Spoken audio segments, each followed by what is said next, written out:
안녕하세요. 책 속에서 나를 만나는 시간입니다. 21세기 북스에서 출간한 40 논어를 읽어야 할 시간이라는 책을 소개해 드릴 건데요. 이 책은 제가 딱 40이 되는 시점에 만났던 책입니다. 우연히 이제 서점에 들렸는데 이 책하고 이제 40에 읽는 시라는 책이 눈에 들어오더라고요.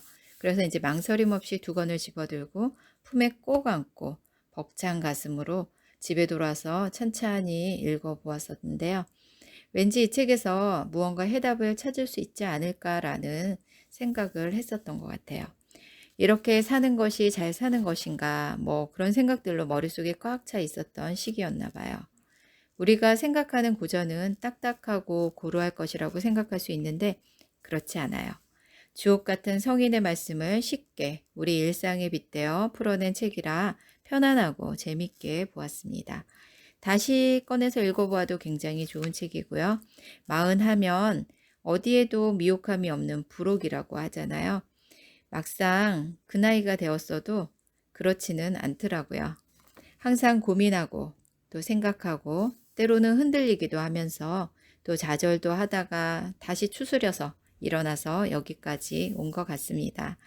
이 책에는 좋은 말씀이 많기 때문에 한 번에 다 소개해 드릴 수가 없어서 여러 편으로 나눠서 읽어 드리도록 하겠습니다.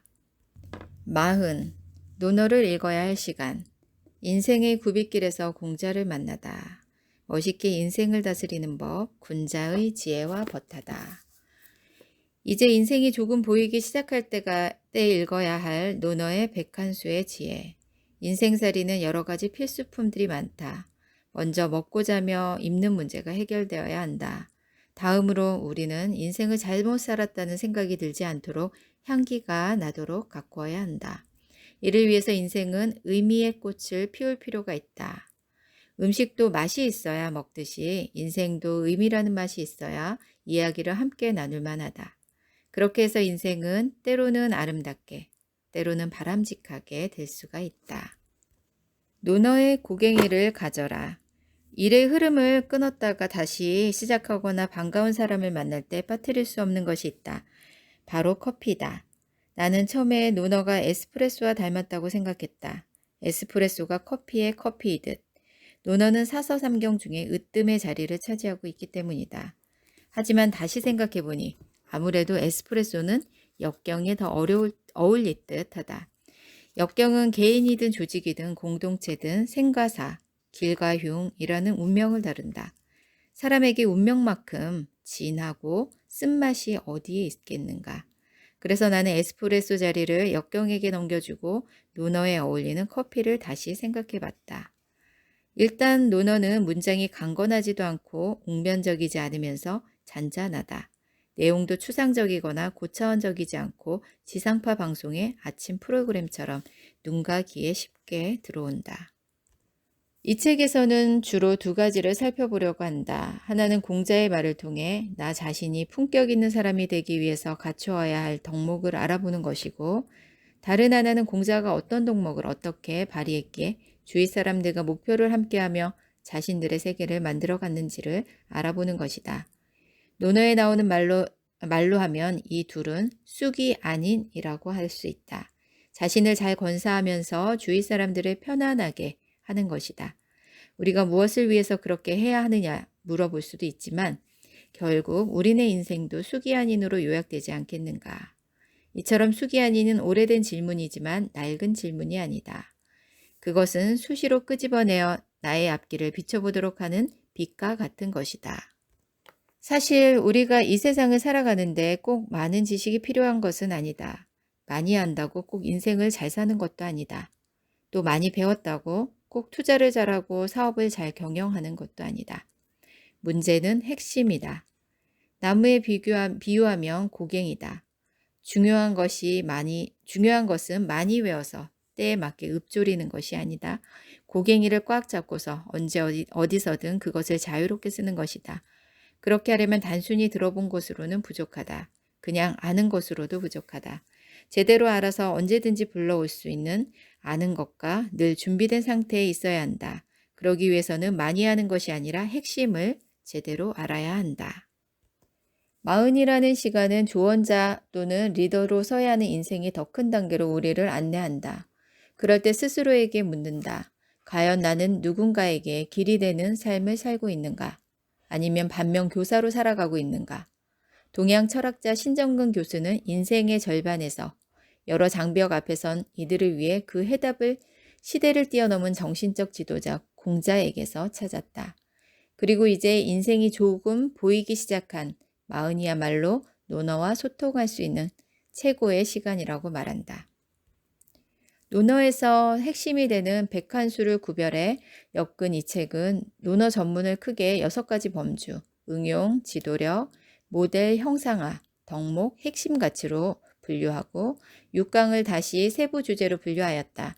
특히 저자의 깊은 인생 강의와 함께 일상생활에서도 쉽게 적용할 수 있는 이야기들로 구성이 되어 있다. 1강, 행복한 삶을 위한 공자의 매뉴얼. 이 강에서는 우리가 인생에서 만나는 31가지 문제를 공자가 제안한 매뉴얼에 따라 풀어보고자 한다. 살다 보면 우리는 해결하기 어려운 문제를 만나곤 한다. 나의 인생에서 커다란 돌멩이와 같은 문제가 생긴다면 어떻게 해야 할까? 당연히 치워야 한다. 어떻게? 나의 힘으로 되지 않을 때 우리는 나를 넘어선 다른 곳으로 눈을 돌릴 수밖에 없다. 그때 가장 손쉬운 해결책이 바로 책이다. 논어를 바로 그런 책으로 읽어보자. 언제 어디서 무슨 일이 터질지 모르는 인생사의 구비에서 손쉽게 꺼내볼 수 있는 책으로 말이다. 가끔 죽고 싶도록 힘들 때가 있고 한 걸음조차 옮길 힘이 없을 때가 있다. 그때 어머니, 사랑하는 사람, 추억의 한 장면, 아이의 웃음, 감동받았던 영화, 사진 등 중에서 하나라도 우리의 시야를 지나가면 축 늘어졌던 팔과 다리에 힘이 들어가고 포화 상태에 있던 뇌에 신선한 공기가 공급되기 시작한다. 마법과도 같다. 생각이 극단적으로 치달릴 때도 그렇다. 책 속에서 읽었던 한 구절이 나를 붙잡을 수 있다. 이제 논어를 이렇게 읽어보자.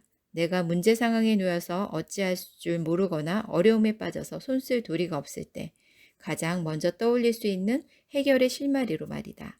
자, 이제 본문으로 들어가 보도록 하겠습니다. 고독.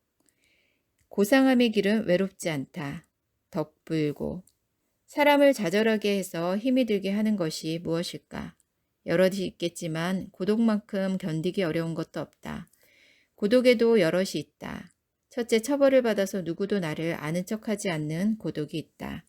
둘째, 함께 출발했지만 애써 노력해도 자꾸만 뒤로 처지면서 겪는 고독이 있다.